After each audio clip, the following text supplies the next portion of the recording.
se zdi pravzaprav nadrealistično, da modern politik, ne, ki je celo evropski poslanec v Bruslju, leta 2025 slovenski javnosti prostodušno prizna, da je žegen Milana Kučana nekaj, kar za volilno tekmo potrebuješ, ne samo kot anti-Janša, pozicionira tudi kot anti-Golob. Kar je pravzaprav tak odličen, lahko bi rekla, trojanski konj z leve, ne?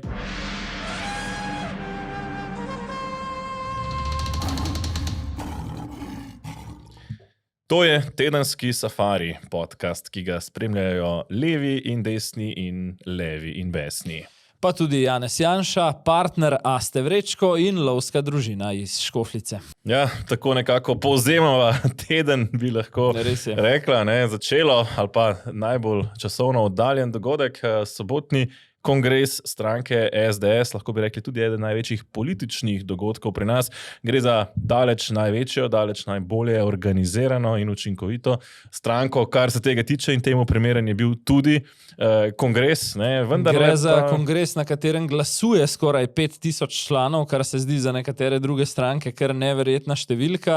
Sicer pa ja, vse je pravzaprav spremljalo, ne, to veličino stranke, tudi Janšev govor, ki mislim, da je trajal eno celo uro, nekaj takega. Mislim, malo manj sicer, ampak ja, tudi sam delegatski sistem so nadomestili s glasovanjem po lokalnih odborih, ne, že 14 dni prej, nekje 8. maja, mislim, da je potekalo glasovanje, kjer so se člani stranke izrekali ali oziroma kaj si mislijo o predsedniku stranke, ki je bil edini kandidat za mesto predsednika in to mesto tudi dobil z skoraj, bi lahko rekli, popolno večino, ne čisto, ne, mislim, nekaj čez 50 jih je bilo proti. Nekaj več kot 4600 glasovih delegatov oziroma članov, ja, je bilo 58 glasov proti. To mi kar vzbuja določene pomisleke o tem, ali niso bili tudi te proti bolj pokažimo javnosti, da imamo tudi mi nek kontraglas v stranki.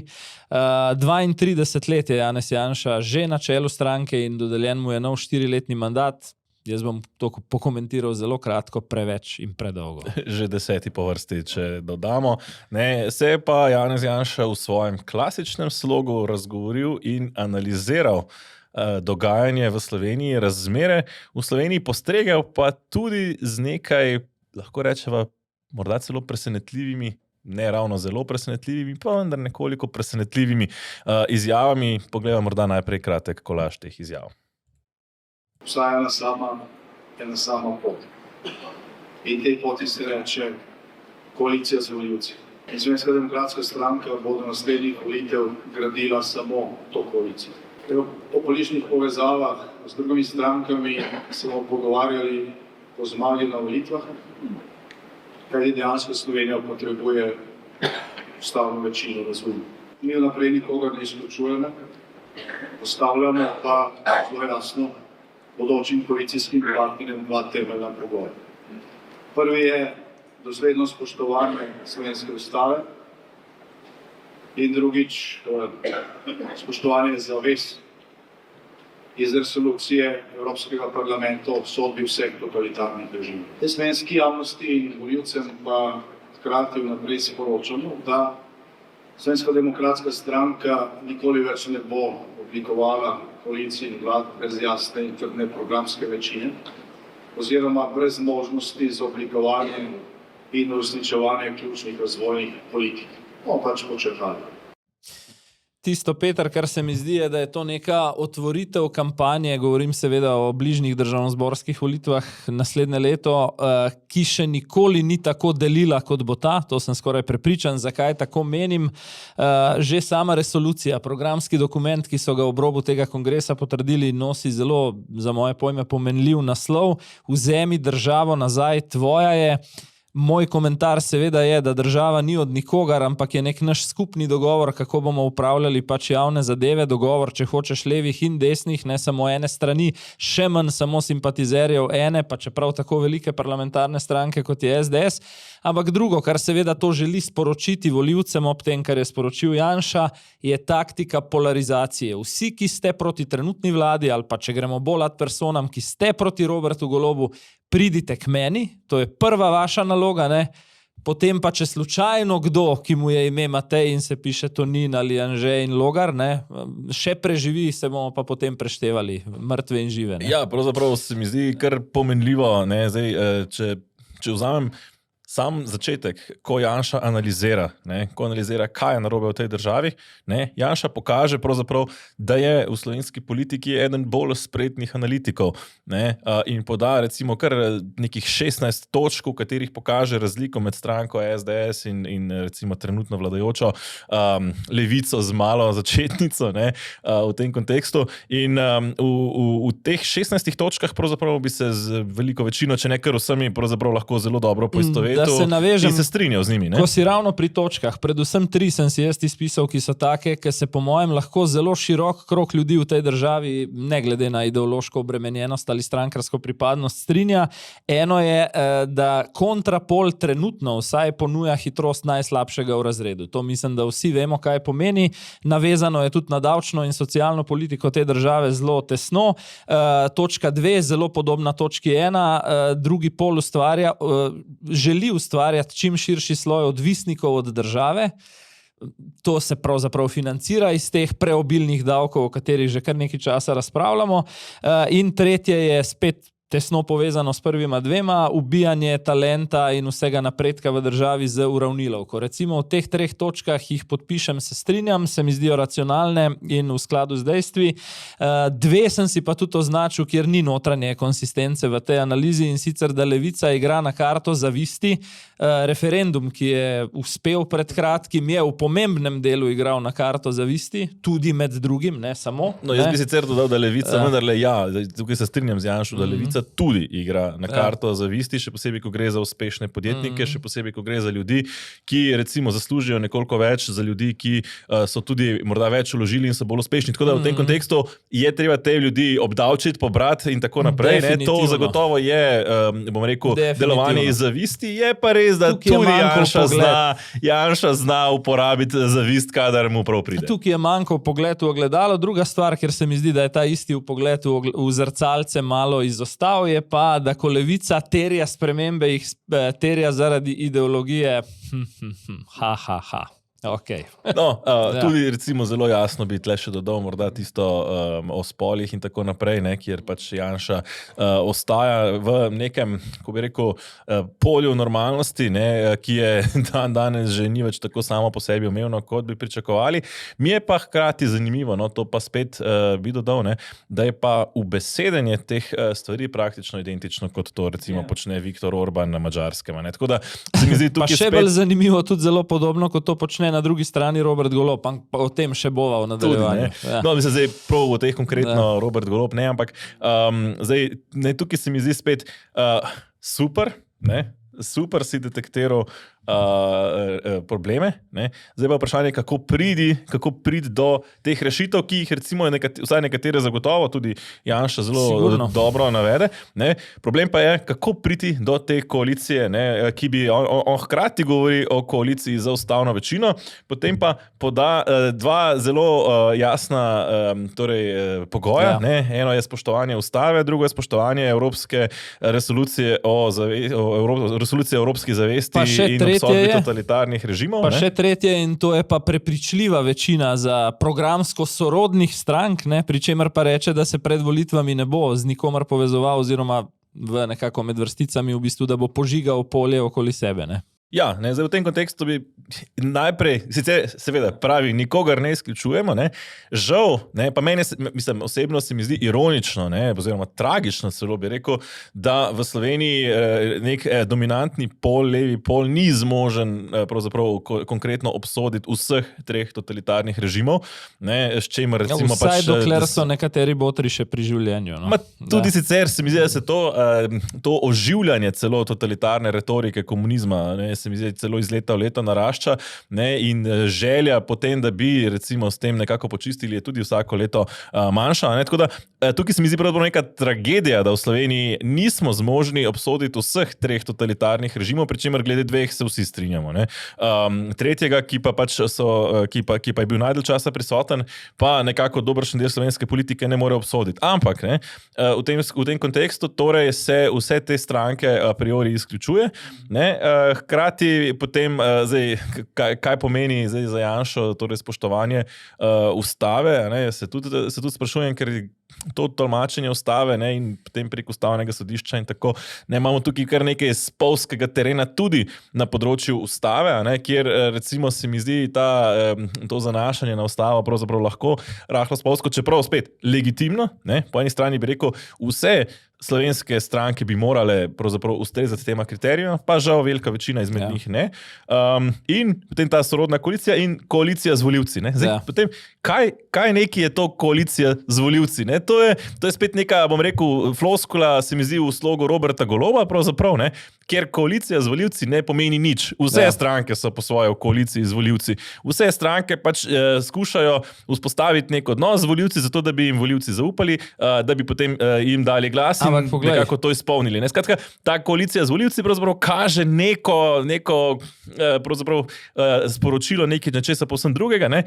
Če bomo delali koalicijo z volivci, ne bomo delali z nikomer drugim, kar pomeni požig pravzaprav celotnega pola, potem pa se bomo pogovarjali po volitvah z morebitnimi preživelimi. Kar se mi zdi tule zelo pomembno in zanimivo dodati je, da če vklopimo vse tri filtre, torej programsko sorodna trdna večina, ne, potem na eni strani obsodba totalitarizma in spoštovanje ustave, po tem kriteriju, po teh treh kriterijih Janez Janša doslej ne bi sestavil še niti ene od svojih treh preteklih vlad in to je zelo pronicljivo opazil na Zanima.me Rok Čakš.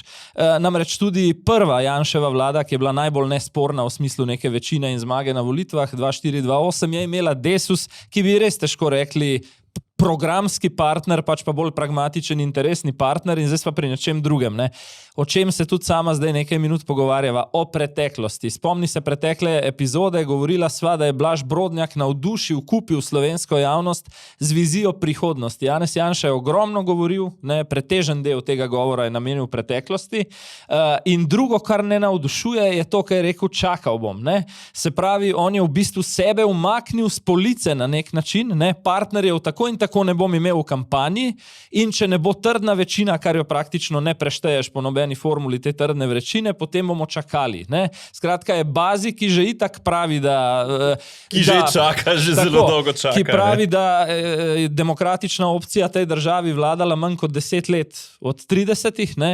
Je zdaj poslan signal, naj še naprej čakajo na to, medtem ko bojo levi sestavljali pač kakršnekoli koalicije že. Ne? Ja, in potem tudi podrejali si vse podsisteme, ki si jih morda še niso uspeli dokončno podrediti, oziroma tudi tiste, ki so si podredili, potem utrdili to podrejenost še toliko pač bolj končno. Ne? Zdaj, kar se tiče te koalicije z volivci, ne, se mi zdi tudi, oziroma pač tega čakanja, ne, jasno, pravzaprav Janša kaže, pripravlja svojo bazo še na en mandat v opoziciji in ne vem, koliko teh mandatov v opoziciji bo ta baza pravzaprav še nekako prenesla, preden bo povsem obupala in sploh nehala hoditi na volitve, oziroma pač se jim poiskala neko drugo alternativo. Ne? Ta slogan vzemi državo nazaj, tvoja je, kot da bi Vladimirju Prebiliču sporočil, tvoja je vzemi. Ne? Tako, ne, pa še eno stvar bi izpostavil, ne? In sicer, če so že ravno pri točkah, kjer je Janez Janša sestavil vlado, ne?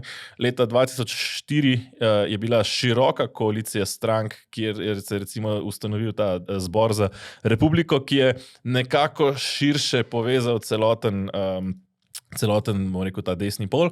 Ne, leta 2012, potem, ko je Zoran Janković ni uspel, je bilo sicer nekje vmes, no, bo rekel, nekaj je bilo spora z Gregorjem Virantom in tako naprej, ki je takrat ustanovil stranko, pa vendarle je bilo takrat spet nekako po mandatu Janše in po mandatu Pahorja, s katerim volivci niso bili zadovoljni, ne, se je nekako zdelo, da bi desnica lahko znova na nekih krilih pač poletela, pa je potem prišel ta novi obraz, recimo temu Zoran Janković, ne, in leta 2018, sicer manj aktivno, manj resno, so vendarle vsi predsedniki tedanji desnih pa desno-sredinskih strank stopili skupaj na skupni izjavi, pač podali neko ambicijo potem, da skupaj prevzamejo oblast. Tako da, kadar pravzaprav želi desnica prevzeti oblast, nekako mora stopiti skupaj, sicer pravzaprav so verjetnosti za to še bistveno slabše. SDS je meni zdaj ena taka Tesla, recimo, če govorimo o Musku in o njegovih avtomobilih Tesla z napako. Zakaj? Ne? Se pravi, Janša pravi, znamo delati najboljši avto ali pa če hočeš najboljši politični produkt in imamo vso znanje ljudi in tako naprej. A ne samo na trg ne bomo poslali niti enega avtomobila, ker imamo za pač najemanje delovne sile prehude pogoje, ki bi jih kdorkoli spolnil. Mislim, smešno, no? To je žalostno. Mislim, da si ti napisal, da je to žalostno sporočilo volilni bazi in je. Ne? Ja, jaz bi dodal samo še eno stvar, ne? In sicer tudi to, da ob vsej genialnosti pri analiziranju političnega prostora, dogajanja v Sloveniji in problemov, s katerimi se Slovenija sooča, pa se mi zdi ironično, kako slabo pravzaprav analizirajo pa vzroke za to, oziroma še posebej tiste vzroke, ki so pravzaprav notranje narave. Ne? Ves čas poslušamo, pa imamo krivosodje, pa imamo tranzicijske medije, kar sicer do neke mere drži, ne? Pa vendar so tranzicijski mediji bili, ali pa levičarski mediji bili tudi leta 1990 pa 1988, ne, ko se je dalo stopiti skupaj, pa tudi v marsikateri drugi državi ima opozicija pač slabše pogoje, ne, pa hkrati vendarle nekaj naredi in ne išče zgolj zunanjih krivcev, ampak včasih reformira tudi samo sebe. Tisto, kar stranki SDS daje na slovenskem političnem trgu ta hip največjo vrednost, in to je Janez Janša, je hkrati tudi največja past stranke SDS, in to je, da 32 let vse, in to vedno bolj, vsako leto bolj sloni na eni osebi. Ko te osebe ne bo, in jaz si bom tukaj dovolil pokomentirati, je star v načinu razmišljanja, vedno starejši tudi v tem, na kakšen način te govore izreče, nekako se zdi okoren pri svojem sporočanju, nek drug analitik je rekel asketski, tukaj ni noter nobene živahne metafore, nič, kar bi razen ideologije izvalo nek aplavz na odprti sceni, kot ga je na primer dobil Blaž Brodnjak, je pa tudi biološko star, ne? In ko njega ne bo, danes ni niti približnega odgovora, kdo je naslednik, in to presega v bistvu usodo te stranke. Mislim, da bo tudi desna sredina kot celota v veliki krizi identitete, ne? In kakorkoli obrnemo, si bo zapuščino za to pogorišče moral pripisati ravno predsednik največje stranke. Ja, mislim, da sem jaz v analizi ravno tega dejal, ne, da je SDS pravzaprav zelo dobro navoljen stroj z eno samo točko, kjer pa lahko povsem odpove. Ne? Torej tisto eno point of failure, kot rečejo temu v tujini. Zdaj, kar je pa zanimivo, ne, da greva na naslednjo temo, in to so raziskave javnega mnenja, pa je, ne, da bolj kot je katastrofalen mesec za Robertom Golobom osebno, naprimer KPK odpira novo preiskavo v zadevi Karigador, ali pa njegovi najožji sodelavci so se upletli, vrh policije in notranjega ministrstva, v primer trgovine z ljudmi, imaš rekordno padanje BDP-ja znotraj evroobmočja, imaš tudi precej katastrofalen porast na tem nedavnem referendumu, ampak Gibanje Svoboda se približuje SDS-u, konkretno raste več kot še enkrat hitreje od Janševe stranke. Recimo, če je SDS-u v primerjavi z mesecem prej podpora narasla za 1,6 odstotne točke, je Gibanju Svoboda za 3,6. Ne? In mislim, da to ravno na račun taktike, ki sva jo opisala pri Janši, tudi Golob to s pridom uporablja, in to je pač ta taktika polarizacije, kjer tudi on sporoča, če ste proti Janši, potem ste z mano v bistvu. Tako, ne, oziroma še eno stvar, ki jo opažam že skozi ves mandat in se izpiljuje z vsakim mesecem bolje, ne, pravzaprav ta nonšalantno nastopanje, kjer nekako velja, ne, če so dejstva proti nam toliko slabše za dejstva, ne, recimo ta teden smo lahko imeli pričo spremljati soočenje predsednic poslanskih skupin, torej SDS Jelke Godec in Svoboda Nataše Avšič-Bogovič, ne, in ko je Jelka Godec opozorila, da je Slovenija v prvem četrtletju letošnjega leta beležila največji padec BDP v celotnem evroobmočju.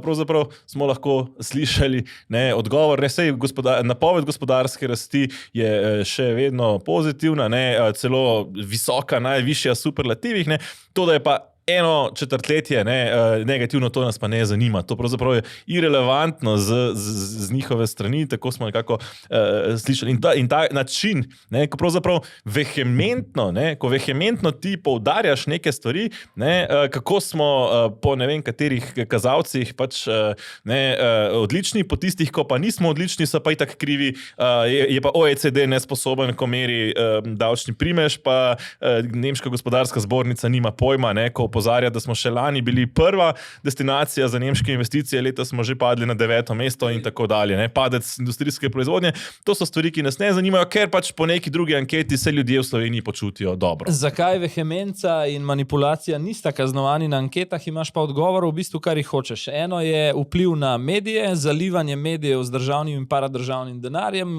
ko gre za državni denar direktno preko subvencij Ministrstva za kulturo, ko gre za paradržavo, Dars, Geni in podobno. Drugo, kar je tudi pronicljivo opažanje na zanima.me v enem od komentarjev, aktivacija, še večja aktivacija premijeja osebno in njegove partnerke Gaber na socialnih omrežjih, ki nagovarja, ne, morda bi se kdo iz tega delal norca, ampak nagovarjata politično neuke, tiste, ki so jim v bistvu ta sporočila, dnevna sporočila politike nezanimiva in so do nje nekritični, ne, sta všečna. Dejansko tudi Tine Gaber se oprijema, zdaj nov vzdevek v ozadju, to mi je v zadnjih dneh reklo nekaj ljudi, ne, da je to v bistvu princeza družbenih omrežij. Ne. In tretje, anti-Janša refleks, ne, ker dejstvo, da je v bistvu referendum nakazal, kako povsem možno je, da se SDS z neko drugačno koalicijo vrača na oblast, v enem delu, kolikor ne padanje SD-ja in Levice, ki jo tule med prvimi 5 niti ni, ne, v enem delu gotovo tudi vpliva na rast Gibanja Svoboda. To je ta teorija Lijaka, ne, kjer dejansko vsi, ki so proti Janši, nekako najprej vržejo oko na Gibanje Svoboda. Ne. Ja, ne, oziroma, če bi, in to je celotno Gibanje Svoboda, funkcionira po tem pač načinu komunikacije, ki jih potem mediji pač nekritično zgolj povzemajo. Nihče se ne sprašuje o dejstvih, nihče se ne sprašuje o tem, kaj je res in kaj ni. Ne. Recimo, ta teden je ravno Nataša Avšič-Bogovič izjavila, češ, kako genialno so oni rešili Slovenijo po tem, ko je SDS 3 vlade vodila in zavozila vse, kar se zavoziti da. Vse to pa gre v en okvir in zdaj bomo videla, česa si dejansko ob 3. obletnici njegove vlade Robert Golob najbolj želi. Poglejva to. Jaz bi si želel, da bi se na koncu res soočila dva pola. En pol, ki govori o revanšizmu, o fizikom, če hočete, sovraštva, in drugi pol, ki govori o spoštljivem socialnem dialogu in o graditvi in krepitvi javne države in družbe. Vsaka generacija ima svojo odgovornost do države. Tudi mi jo imamo. In naša koalicija, naša odgovornost je, da ne gledamo samo na en mandat, ne gledamo samo na zaključek tega mandata, ampak da ponudimo vizijo, ki gre dlje, ki gre tudi v naslednji mandat in še enega čez. Sem jaz več kot prepričan, da bo ta koalicija vzdržala ne samo do konca, ampak da se bomo skupaj podali tudi na volitve. Kar se tiče pa Socialnih demokratov, bi pa jaz rad imel bistveno večji vpliv v naslednji levo-sredinski vladi. Hvala. Še ministrica. Ne veš, a se je zasmejati, zajokat, ne. Ja, oziroma, zdaj, če vzamem Goloba, ne, se mi zdi spet ta zaverovanost vase, ne, torej generacijska odgovornost, ne, ki med drugim ni konkurenčnost, ki med drugim ni, ne vem, preboj v, ne vem, najbolj razvite, ki ni, kot je bila, recimo, generacijska odgovornost prejšnjih generacij, osamosvojitev Slovenije, pa vstop v Evropsko unijo in tako dalje, ni zagotovitev, recimo, obrambe ali pa neke demografske obrata, demografske zime, kar bi recimo pričakovali, ne, da bo generacijska odgovornost aktualne generacije, ne, je po mnenju Goloba oklepati se oblasti še vsaj 2 mandata. Ne. To se mi zdi tudi ta neka samovšečnost na steroidih. Predvsem naj pa Janša in Golob, ki zelo podobno pozivata pač volite mene ali volite pač Gargamela na drugi strani, ne, naj se izjasnita in slovenski javnosti enkrat potem transparentno povesta, da bi rada imela večinski volilni sistem v tej državi, ne, za kar je potrebnih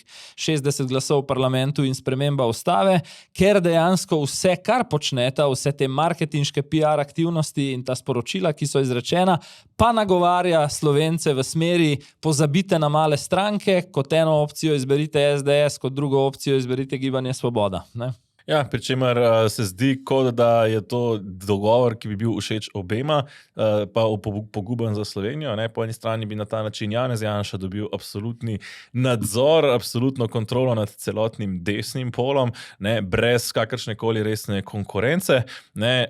Hkrati pa je desni pol pač po volilnih rezultatih tradicionalno šibkejši od levega, kar bi hkrati zagotovilo Janši vladanje na desni in levim, recimo Golobu v tem primeru, ali pa njegovim naslednikom, permanentno vladanje celotni Sloveniji. No in v tem miselnem okviru je v bistvu podatek, da KPK odpira še drugo odmevno preiskavo v tem mandatu proti premierju, tokrat zaradi dopustovanja v vili industrialca, ki je hkrati bil imenovan strani vlade in v svete javnih bolnišnic, ki mu je potem vlada čistila neposlušne nadzornike v njegovem podjetju Unior, ki mu vlada obljublja prihodnost v orožarski industriji z nekim drugim njegovim podjetjem in tako naprej. Ne? To je v bistvu manjša motnja, kjer se Golob sploh ne pusti zmest in napoveduje, da bo vladal v vsakem primeru do marca naslednje leto.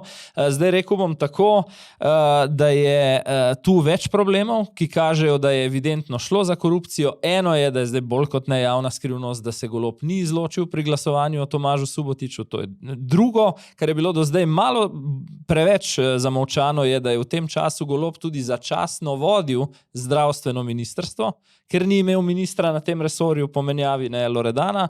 In drugo vprašanje je v bistvu, kdaj bojo, seveda, to je ključno vprašanje, kdaj bodo ti primeri končani. Pred volitvami, po njih, pri čemer velja ugotoviti dvoje, da bi ta prvi Bobnar Lindav vtikanje v policijo moral biti pri koncu in nekako zdravo razumsko bi pričakovali, da bo pred volitvami, ker so bila zadnja preiskovalna dejanja, zaslišanja opravljena konec lanskega leta, medtem ko pa gre pri sveže odprti preiskavi za eno drugo stvar, bistveno manj kompleksna je.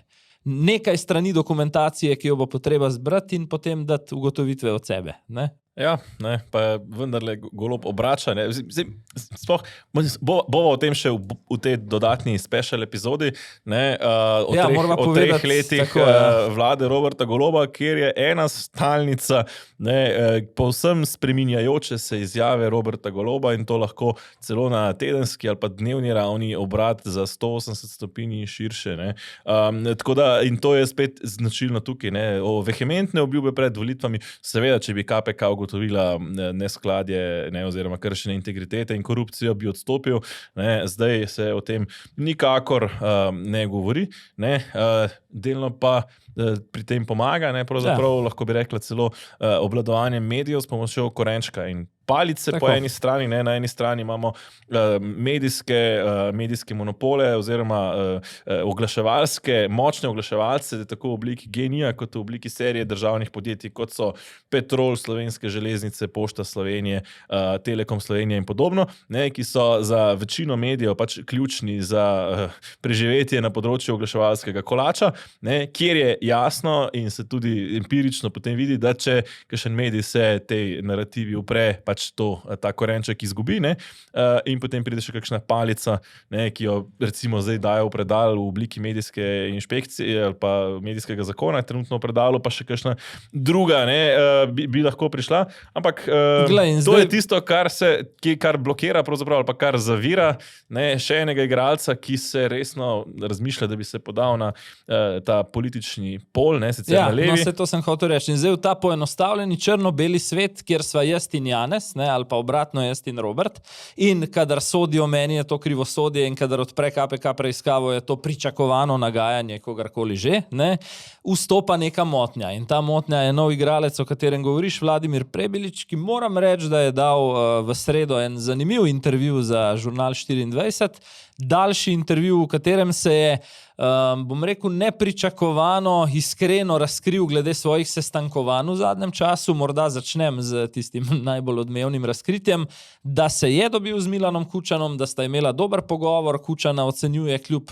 visoki starosti za nadpovprečno pronicljivega analitika političnih razmer v državi, pravi pa, ne, in to je tisto, kar najbolj nekako frapira, da dokončnega da od Milana Kučana nima. Zdaj, tu bi jaz samo dvoje opozoril. Ne? Po eni strani se zdi pravzaprav nadrealistično, da modern politik, ne, ki je celo evropski poslanec v Bruslju, leta 2025 slovenski javnosti prostodušno prizna, da je žegen Milana Kučana nekaj, kar za volilno tekmo potrebuješ, to je eno, a po drugi strani, v okvirih, v katerih sva govorila prej, ko se je treba pozicionirati, je razkritje, da si govoril s Kučanom, zelo pomembno, ker s tem daš javnosti vedeti, tudi jaz sem anti-Janša. Ne?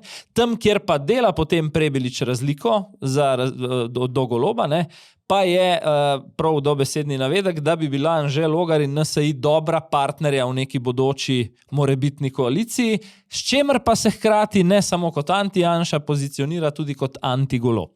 Ja, kar je pravzaprav tak odličen, lahko bi rekla, trojanski konj z leve, ne, kjer v bistvu Vladimir Prebilič pride kot nek širok obramboslovec, obrambni strokovnjak, pri čemer je ironično, ne, da je še nedavno dajal zelo pametne, obrambne izjave. V zadnjem času pa pravzaprav z področja obrambe predvsem poslušamo ideologijo recimo zelenih oziroma stranke Vesna, ki pripada oziroma skupini zelenih v Evropskem parlamentu, ki so na ravno področju obrambe, kjer Vladimir Prebilič nesporno bi moral biti oziroma je veljal, je strokovnjak, ne, zdaj vprašanje je, zakaj se je recimo tako poceni pravzaprav prodal neki agendi ki se jim pa zelenih, po drugi strani ne? Zdaj in Levici, ne, ker je bil vprašan tudi, kaj menijo o tej povezavi Levice z Vesno, nekako zahvaljuje za platformo in za morebitno sodelovanje, tako da tudi tukaj je pragmatično stopil malo v stran od tega, da bi ga kdo zabetoniral v ta utopistični levi blok. No, jaz mislim, da je zelo jasno, tukaj v bistvu ta Vesna in Prebilič so se nekako razšli že zdavnaj, ne? Že pred tedni smo poslušali izjave Uroša Macerla, s katerih je bilo to razbrati, ne? Prebilič tudi nekako nakaže, da pravzaprav je Levica tukaj utopistična in on jo morda vidi kot partnerja, kaj drugega kot, več kot to pa ne. A hočem reči, v nek drugih njegovih izjavah, ne? Ki jih pač, ko napolno nastopa pač na vsako možno obrambno temo, ne? Se izpostavlja pač kot obrambni strokovnjak, govori pa ravno obratno, kot je on sam govoril še pred nekaj leti. Ne? In kar mi je še zanimivo, ne? Pravzaprav na področju političnih ne opredeli se veliko, ne? Ampak tam, kjer pa se, daje pa pravzaprav signale, da bi lahko pravzaprav vlekel tudi kakšne desne volivce ali pa vsaj desno-sredinsko razmišljajoče.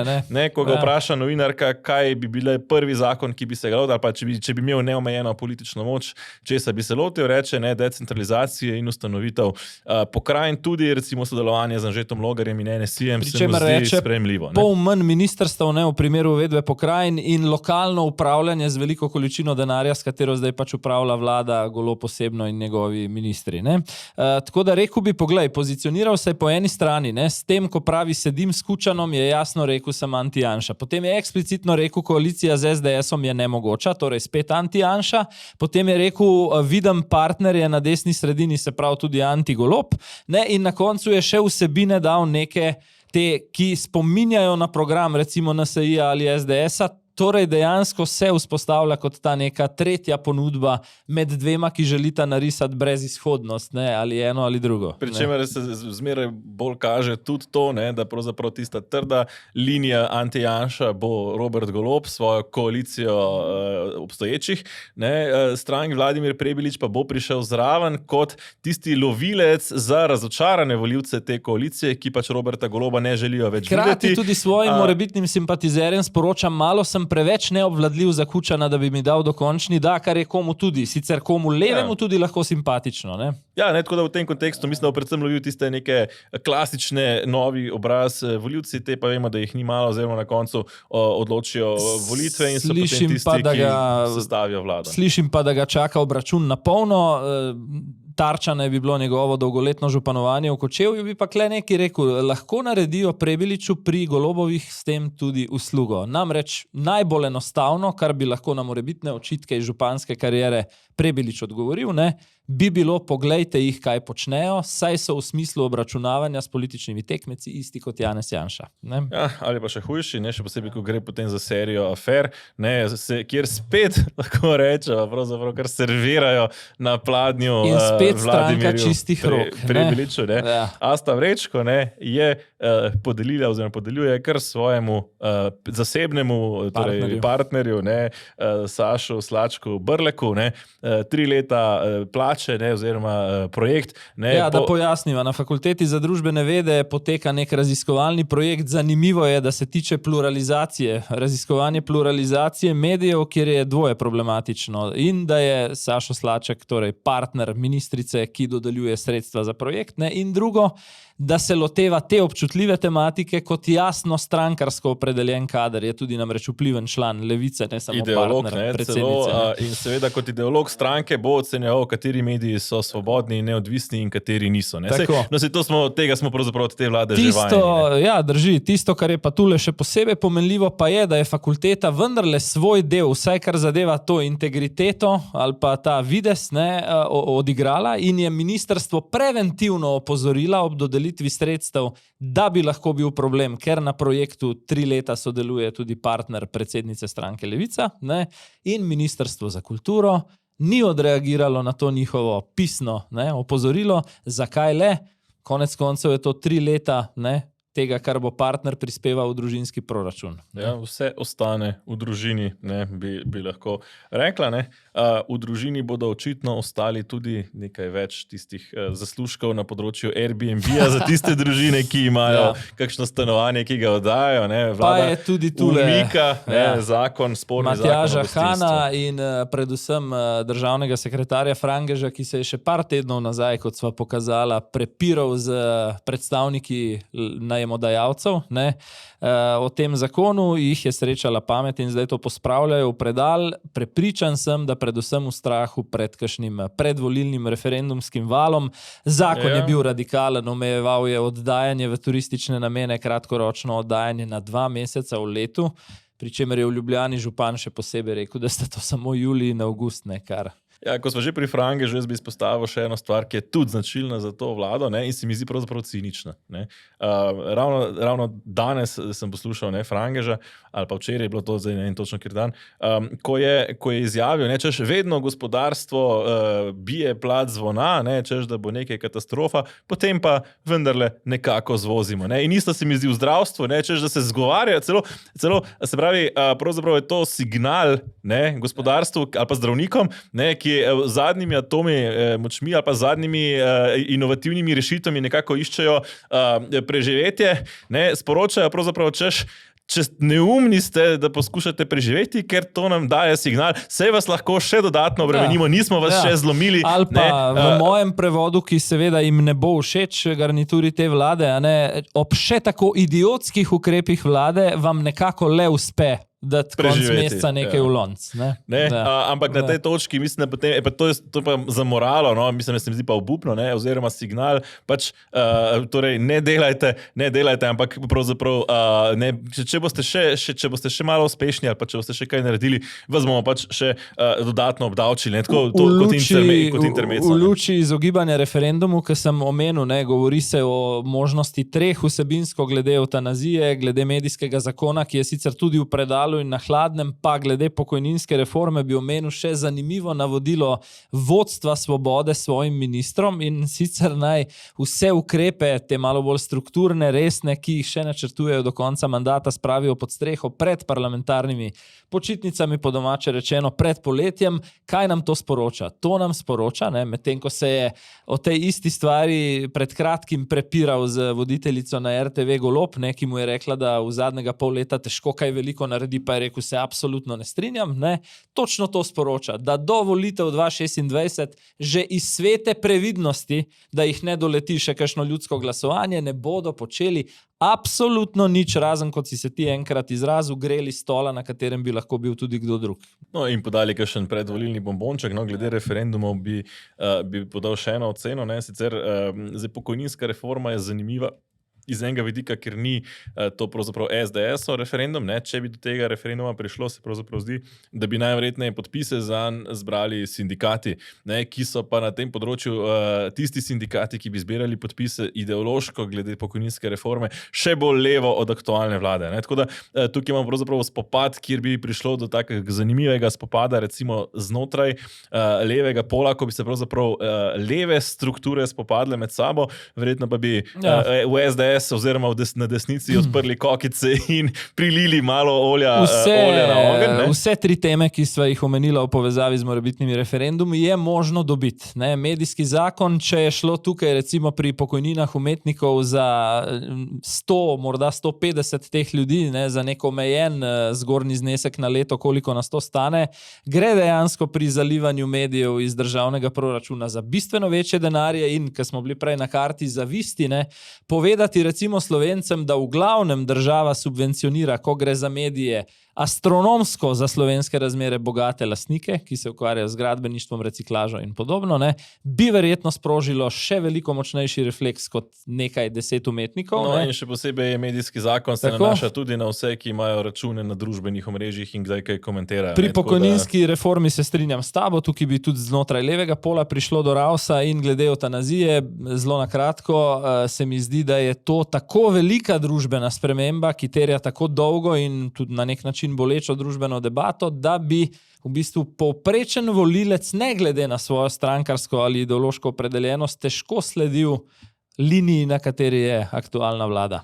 No, vsekakor, zdaj glede eutanazije, jaz bi dodal še to, da tukaj pa pravzaprav ne bo verjetno glavni motor zbiranja pravzaprav nobena politična stranka, ampak verjetno bolj civilna družba, tako bolj neke recimo krščansko usmerjene organizacije, Aleš Primc in tako dalje, ki je med drugim zmagal že 3 referendume, in še kdo, pravzaprav bi se stranka verjetno zgolj temu priključile.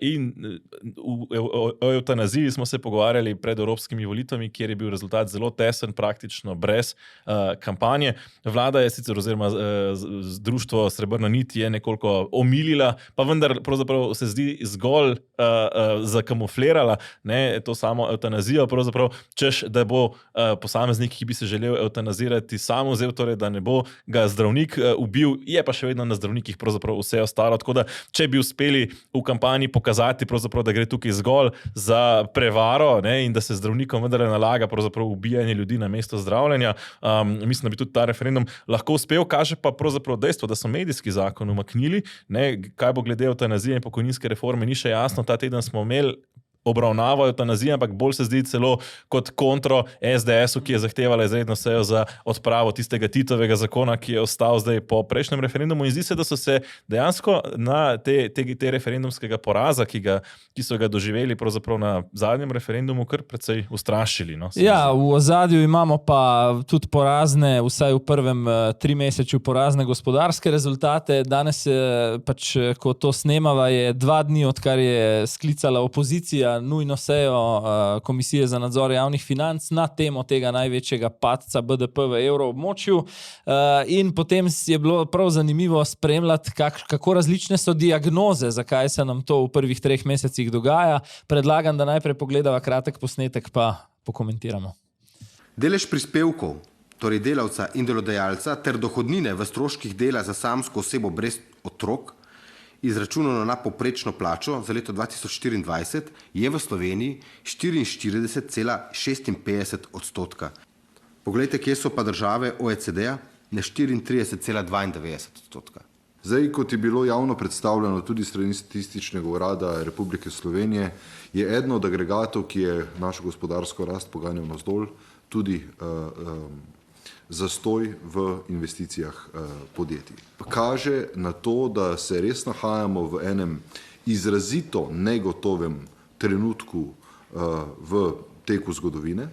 Negotovost, ne toliko pravzaprav domačega okolja, pač pa vpliva širšega prestrukturiranja ključnih gospodarskih sektorov, v katerih Slovenija nastopa. Nekateri govorite o negativnem makroekonomskem presenečenju z prvega četrtletja. K temu bi jaz dodal, ampak to presenečenje potrjuje potrebo po previdnem načrtovanju javnih financ. Če proračunski dokumenti v razmerah povečane negotovosti pripravijo dokumente na zgornji meji dinamike davčnih osnov, potem lahko realizacija negativnih tveganj hitro poslabša javnofinančni položaj.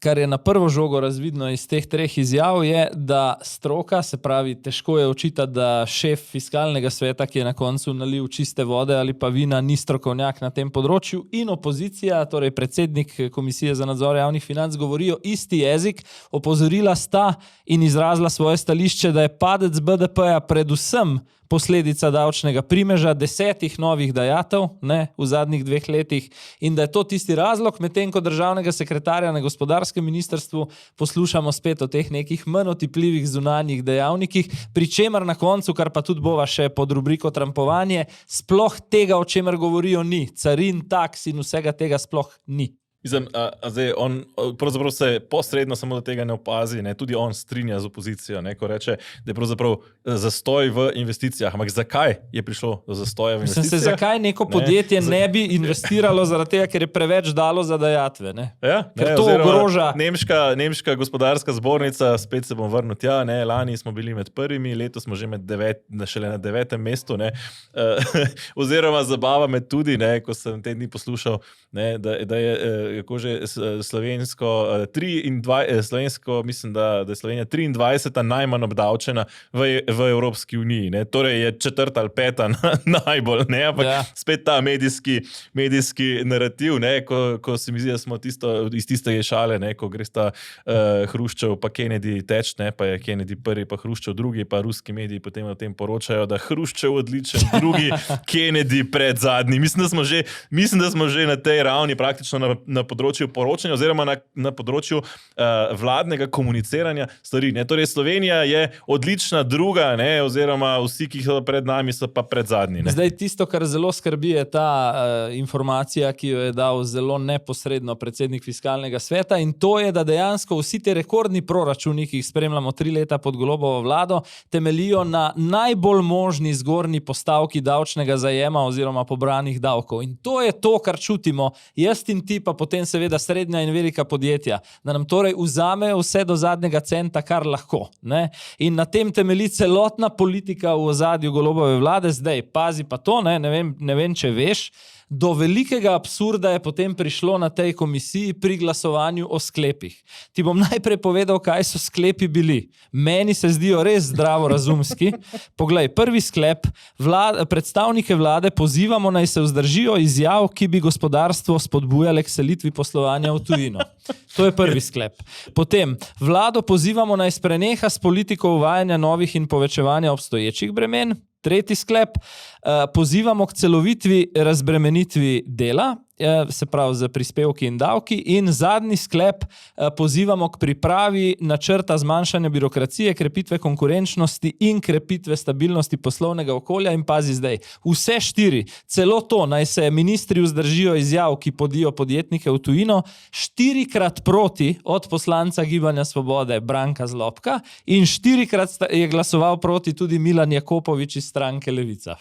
Torej, očitno je treba izganjati še naprej podjetnike. Zdaj pa še nekaj zelo zanimivega. Ob robu tega, to je pa morda res tako za sladokusce, Saša Jazbec je nastopila na mesto finančnega ministra Boštjančiča na tej komisiji in se je potem zareklo nekaj, kar pa lahko postane naslednja velika zgodba ali pa afera te vlade. Gre pa za preoblikovanje, se veš tisto, ko smo prej dopolnilno plačevali zdravstveno zavarovanje, zdaj nam ga pa pač delodajalec nam ga trga v bistvu z računa, nam ga trgajo avtomatsko kot obvezno. Pa poglejmo. Zato, da plačujemo vsi tukaj prisotni nižjo, torej prispevek bivši dopolnilno zdravstveno zavarovanje, zdaj pa obvezen zdravstveni prispevek. To ne drži, če smem tole, gre preko 500 milijonov tudi v zdravstveno blagajno. Zdaj, zakaj je to lahko naslednja politična bomba te koalicije? Namreč veljalo je, da bomo pri tem preoblikovanju, tako so nam obljubili svojim PR-om, prihranili 50 milijonov evrov letno iz državnega proračuna. Saša Jazbec pa je povedala, da zdaj zaradi tega preoblikovanja pač država vsako leto, oziroma konkretno letos, dokapitalizira zdravstveno blagajno z več kot 500 milijoni, pri čemer je bila še lani ta postavka med 200 in 250 milijonov.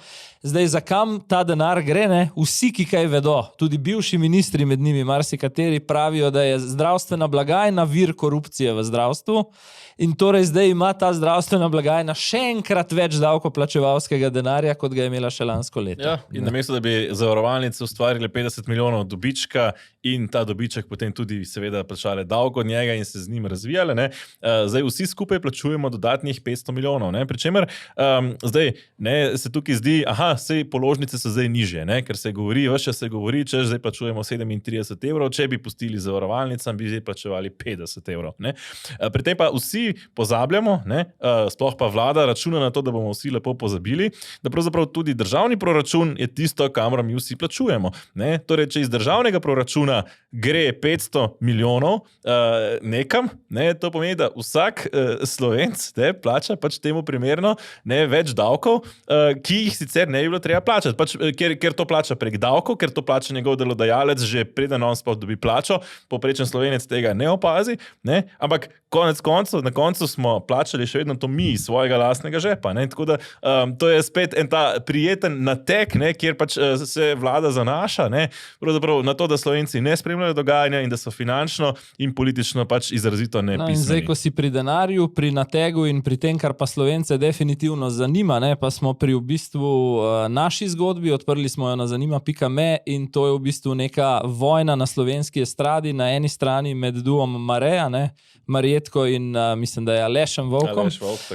In na drugi strani znano priljubljeno slovensko pevko Niko Zorjan, da poveva najprej, se je za pohvaliti. Skoraj 100,000 ljudi je v 2 dneh prebralo to našo zgodbo in razkritje ekskluzivnih dokumentov. Če na hitro povzamem, kaj je tisto, kar je mene pri teh razkritjih najbolj pretreslo, je ta izkoriščevalska pogodba večletna, ki jo je Nika Zorjan želela zdaj prekiniti. Skratka, 200 evrov bruto, tam nekje, morda 260 evrov bruto je nek njen osnovni honorar za to, da je praktično 24/7 na voljo Mareji, ne, produkcijski hiši. Na drugi strani vsi prihodki, vsa leta 50-50, kar se mi zdi še bolj izprijeno je, da sta skušala dobiti od nje tudi 50% njenih oblačil za nastope in 50% neke fiktivno ocenjene vrednosti daril turističnih aranžmajev, konkretno, ki jih je vmes dobila. Da dopolnim, te turistični aranžmaji so bili pravzaprav namenjeni snemanju videospotov za skupno stvar, v bistvu, ne. In na drugi strani pogodbena kazen, ki se mi zdi astronomska, za vsak nastop, ki ne bi bil usklajen za produkcijsko hišo, 10,000 evrov pogodbene kazni, po domač povedan, če poje na najinih rojstnih dnevih, je to že 20,000 evrov kazni za vsako pesem, ki jo zapoje. Celo to. Če zapoje 10 pesmi, je to 100,000. Jaz sem pokomentiral na družbenih omrežjih, da gre za glasbeno zvodništvo najnižje vrste in pri tem ustrajam in edino, na kar sem res še čakal, je, da bo nekje tam pisalo, da sta iz pogodbo tudi oduzela potni list za trajanje. Res. Kot bi gledali recimo neke filipinske delavce ali pa kaj podobnega, ne samo, da se pač to dogaja slovenskim pevcem, ne, ki pač težko drugače, na drug način pridejo na to sceno, ne, in potem pač jih na ta način lahko izsiljujejo dobesedno, res, kot si rekel, tisto, kar je pomembno pri tem razkritju, je družbena debata in katarza, ki mora tu slediti. Na eni strani sem prepričan, da če ljudem ni vseeno, naprimer, da pojejo nek dober obrok, nek gurmanski slow food v restauraciji, kjer imajo kot sužnje zaposlene Filipince, potem jim tudi ne sme biti vseeno, da sedejo v dvorano Stožice in poslušajo nek koncert nekoga, ki se gre z nekimi drugimi sredstvi dobesedno trgovino z ljudmi. Jaz tu vidim popolno usporednico s tem, kar si omenil, ne, s filipinskimi delavci. Zato bo zanimivo videti, danes sem že bral špekulacije, ali je nek veliki koncert v Stožicah od Mareje odpovedan ali ne. Bo zanimivo spremljati, kaj bo s tem. In na drugi strani, recimo, veljalo je tudi zaradi nastopanja v enem od resničnostnih šovov, da je to nek duo, hišni duo velike komercialne televizije Pop TV. Če jim je kaj do njihovega korporativnega ugleda, jih v naslednji izdaji resničnostnega šova ne bo zraven. Ja, in tudi, da bo resno prevetrili te pogodbe, ne, ki pač jih imajo. Ne, praktično se mi zdi, tukaj pravzaprav smo popraskali ravno nekaj malega, ne, o problemih, ki so na slovenski glasbeni oziroma na splošno tej sceni. Ne, mislim, da bo tukaj še marsikaj za pobrskati od raznih avtorskih pravic, ne, ki so tudi se izkazale v tem primeru, ko so pravzaprav, čeprav ne bi smeli omejevati avtorskih pravic drugih šolah, ne, z umikom pesmi oziroma s prepovedjo izvajanja določenih pesmi so poskušali celo omejiti prihodke drugih soavtorjev, ne, ki so pač skupaj z Niko Zorjan ustvarjali pesmi, zato da bi pravzaprav uničili kariero pevke, ki se je pač temu zvodništvu na neki točki želela upreti. Ja, zdaj je rekel si, da smo popraskali in da še bo kakšno razkritje gotovo, ne, žal pa je kaj več kot popraskal, ampak dobesedno razmesaril medved na območju Škofljice žensko, ki je bila po napadu tako hudo poškodovana, da je pač njeno življenje še vedno ogroženo. Ne? Predlagam, preden greva v to debato in te komentarje, da pogledamo, kakšno razpravo v strokovnih krogih in na drugi strani seveda v političnih krogih je ta tragičen primer. No, ta isti medved je v Škofljici še enega poškodoval, ne? Se je to potem dan kasneje tudi razkrilo. Medvedje, če so preštevilčni, ogrožajo druge vrste, ne samo rastlinojede živali, pač pa tudi druge zveri. Mi imamo situacijo, ko imamo v nekaterih loviščih prisotnost medveda, volka, šakala, lisic, risa in za nekoga zmanjka hrane. Medveda lahko pustimo, da začne korakati po Ljubljani, edino eno sporočilo pa imam za aktiviste, mi jemo medveda, ampak medved je tudi nas. Medveda razumeti kot tistega medvedka puja, s katerim se otročki igrajo in grejo spat, je popolnoma napačno. Medved je zver, medved je vrhunska zver. On pozna samo dve stvari, hrano in razmnoževanje. In ga ni treba personalizirati. Jaz sem bil že s komisarko za naravo, povedal problem konfliktov z medvedom in naraščajočim zadevam in da želimo, da razmisli tudi Evropa na kakšen način. Že delamo projektno nalogo, tudi k iskanju alternativnih rešitev. Ne vem, če so uporabne, zaenkrat je to seveda tak način, kot je. Poglej, do tega tragičnega primera je pa v bistvu prišlo ravno že potem, ko so se okoljevarstveniki v tej državi dvignili proti odločbi ministrstva o odstrelu, mislim, da nekaj čez 200 medvedov, 206, nekaj takega. Stroka se je že pred časom sporazumela, ne, o tem, da jih imamo v naravi na terenu približno 950, to je tudi številka omenjena v tej oddaji, in da moramo priti maksimalno na 800, ne, torej najbrž pod, zato da bi s časom prišli nazaj na 800. In zdaj tisto, kar nam je minister ponudil v odgovor, je, da bojo to številko 800 na nek način izpodbijali z revizijo, skratka dokument, ki govori, strokovni dokument, ki govori o 800 kot zgornji številki, je zdaj predmet revizije, in drugo, dajmo preučiti alternativne ukrepe, za katere pa sicer minister reče, da ne ve, če so smiselni oziroma učinkoviti, bo pa izdelal analizo. To se mi zdi politični aktivizem najnižje vrste, ali pa če hočeš, ker vemo, kakšna stališča zastopa, politični aktivizem a la Tina Gaber, in v luči tragičnega dogodka v Škofljici, kjer še ne vemo, ali se je končalo usodno ali ne, se pa mogoče simbolika dveh medvedkov v rokah pri papežu ne zdi več tako simpatična, kot še pred tednom dni. No, jaz bi rekel, da je to žalitev, pravzaprav, ne, politična žalitev, ne, za vse prebivalce Škofljice, pa ne samo Škofljice, ki pač te dni praktično ne upajo v gozd, ne, skoraj da ne upajo iz svojih hiš. Ta gospa, ki je bila poškodovana, je bila dobesedno tik ob svojem domu, ne, nedaleč od vasi, to ni šlo nekaj globoko v gozd, ne, je bila poškodovana, torej ljudje si ne upajo puščati otrok iz hiš, ne upajo si sami, sploh ne v gozd, ne, in tako daleč smo prišli, ne, torej v bistvu ustrahujemo svoje državljane, ne, da si ne upajo v gozd, medtem ko se vlada, pozor, ne, loteva projektne naloge, kako bi, ali da ugotovi, ali bi bili neki alternativni načini morda učinkoviti ali ne, pri čemer je jasno, če je medvedov preveč, je treba pač njihovo število zmanjšati in to pač narediti umetno, ker pač narava v tem kontekstu več je pa jasno, zakaj se minister Novak kot sveže imenovani pač tako vije roke nad tem in se zateka v študije in analize in razprave in Evropsko komisijo. Je že odletel ravno zaradi odstrela medvedov. Celo dva, bi rekel. V bistvu sta in ta kmetijska ministrica bivša, ne, in Brežan plačala za kaprice Tine Gaber in podobnih za svojimi funkcijami. Če smo pri Brežanu, se omenja pravzaprav ravno odstrel medvedov pred 2 letoma. Tako.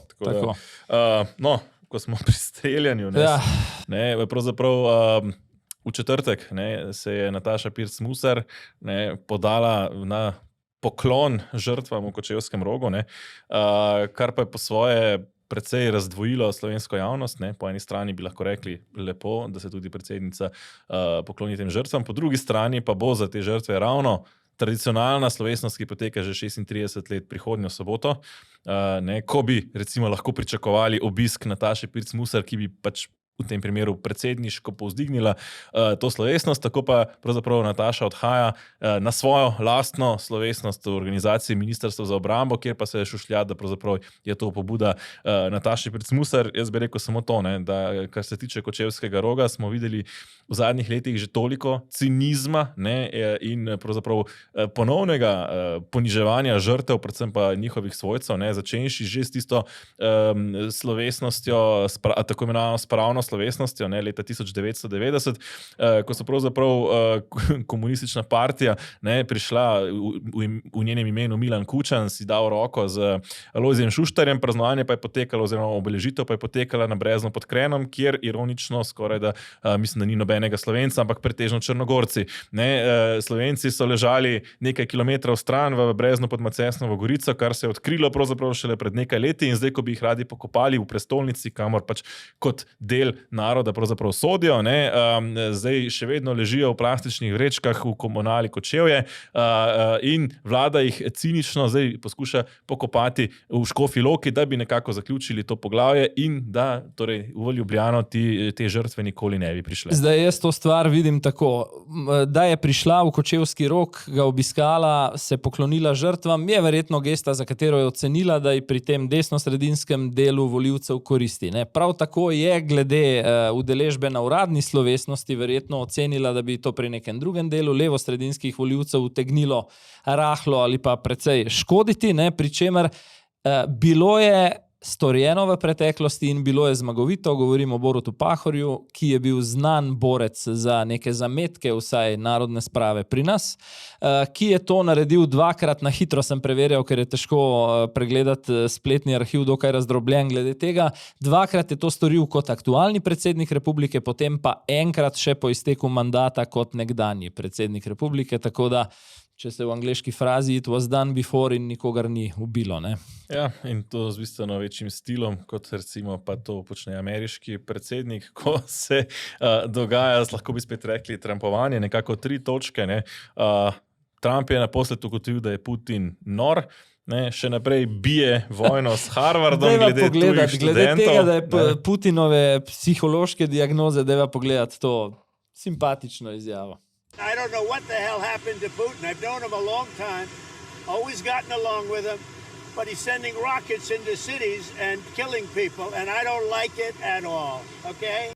Ja, pravzaprav ne vem, kaj bi si o tej izjavi mislil. Ali da je del nekega skoraj vnaprej zrežiranega šova med njim in Putinom, kjer na koncu bo vendarle vsak nekako pristal na pravila igre v tem mirovnem procesu pri Ukrajini, ne? Ali pa, če Trump res ni predtem pričakoval, ne, da bo šlo s Putinom takole stežka, kot gre, ne, potem se mi to zdi žalostno od nekoga, ki je obljubljal, da bo vojno zaprl v 24 urah. Jaz se sprašujem, kje je bil do zdaj, ker rakete na ukrajinska mesta niso začela leteti ta teden. Ja. Ne, letijo že 3 leta. Ja. In pravzaprav je to nekako jasno že vsem, ki so kakorkoli to spremljali. Očitno se je naivno lotil tega mirovnega procesa, kot se je naivno lotil tudi carin, ki so bile zdaj ta teden razveljavljene, češ, da gre za davke Američanom. O davkih Američanom pa ne more odločati predsednik samovoljno, ampak potrebuje soglasje kongresa. In enako je z nekimi omejitvami za tuje študente na Harvardu, ne, kjer je šlo predvsem, so ga zmotili kitajski študentje, ne, ker vemo, da je to njegov v bistvu največji globalni tekmec za to neko globalno hegemonijo, ki jo želi vrniti v Washington, New York in tako naprej. Tudi tam, ne, je ena od zveznih agencij v bistvu ta ukrep razveljavila kot pravzaprav protiustaven po ameriški ustavi. In za piko na i, ne, je zdaj tudi uradno, da se Elon Musk poslavlja, potem ko si je privoščil nekaj kritik na republikanski proračun. Ne. Ja, no, In menda je slovo celo tako hitro, da ni imel niti nagovora, niti ni pomahal nikomor, ampak je bila samo sprejeta odločitev, ne potrebujemo ga več po 4 mesecih. Ja, no, tudi Musk pravzaprav to po svoje ustreza, ni vajen te drži. birokracije, po drugi strani pa ima, odkar je aktiven v ameriški administraciji, kar hude težave, ravno njegovo podjetje Tesla, ki pa ironično spet menjuje svoje stranke glede na politično pripadnost. Prej so bili masovno podporniki demokrati, zdaj nenadoma republikanci, tako da se mi zdi, da je ta politična razdvojenost tudi čez lužo kar problematična in da morda ni treba čisto vsega, kar od tam pride, tudi uvoziti k nam. Ne? No, in če ne menjate medijev samo po političnem ključu, potem ste seveda dobrodošli, da na srednji in dolgi rok ostanete z nami. To je konec redne epizode. Kot sva rekla, sledi še dodatna za podpornike in naročnike. Podrobneje bomo analizirali 3 leta prigod in nezgod vlade Roberta Goloba. Ja, kaj se je dogajalo? Torej, zadnje 3 leta vlada je ta teden praznovala svojo 3. obletnico delovanja. Mi pa bomo pogledali, kaj vse smo v tem času doživeli, preživeli in upajmo, da tudi v prihodnje preživeli. No. Nasvidenje. Pa lep pozdrav.